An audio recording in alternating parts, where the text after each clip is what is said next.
আজ 2025 সালের সেপ্টেম্বর মাসের 22 তারিখ সোমবার। সোমবারের তিথিতে এস নামের মানুষদের করণীয় কয়েকটি এমন কার্য সম্পর্কে আজকের এই ভিডিওটিতে আলোচনা করব, যা করার মাধ্যমে এস নামের মানুষেরা অবশ্যই তাদের জীবনে ম্যাক্সিমাম প্রবলেম পরিবর্তন নিয়ে আসতে পারেন। তাদের রাশিতে যে খারাপ প্রভাব বা সমস্যা বর্তমান, তা থেকে রক্ষা এই কার্য আপনাকে দিতে পারে। আপনার এই ভিডিওটিতে আমি আপনাদের সেই সমস্ত বিষয় সম্পর্কে বিস্তারিত আলোচনা করব, যেগুলি এস নামের মানুষদের রাশিতে বর্তমান। ভালো খারাপ দুটি বিষয় নিয়েই আলোচনা করব এবং এমন একটি কার্য সম্পর্কে বলে দেব, যা প্রত্যেক এস নামের ব্যক্তির জন্য বর্তমান সময়ে অত্যন্ত গুরুত্বপূর্ণ হয়ে উঠবে। নমস্কার সুপ্রিয় দর্শক বন্ধুরা, প্রত্যেককে স্বাগত প্রিয়াঙ্কার চ্যানেলের বিশেষ পর্বে। আশা করি ভগবানের কৃপায় সবাই সুস্থ আছেন, ভালো আছেন।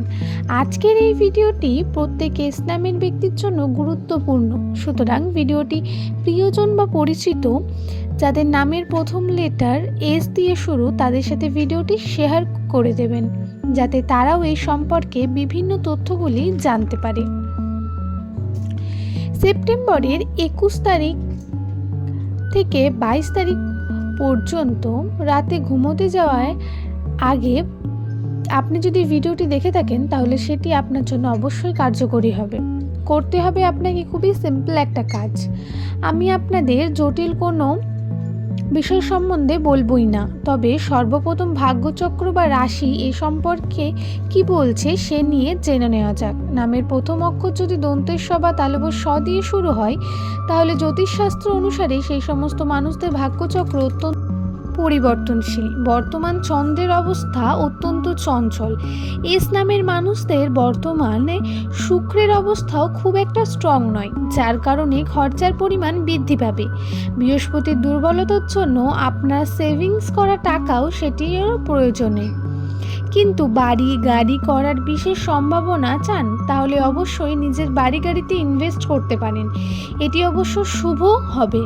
বর্তমান সময়ে এমন সুযোগ ও মানুষদের মানসিক অবস্থার মধ্যেও বেশ কিছু অস্থিরতা বা পরিস্থিতি লক্ষ্য করা যাবে। তারা বিভিন্নভাবে মানুষের কাছে বিভিন্ন রকম কথার মাধ্যমে জড়িত হয়ে পড়বেন, তাই চেষ্টা করবেন এই সময় কোনো রকম তর্ক বা ঝামেলার মধ্যে না যাওয়ার। সতর্কভাবে চলতে থাকবেন।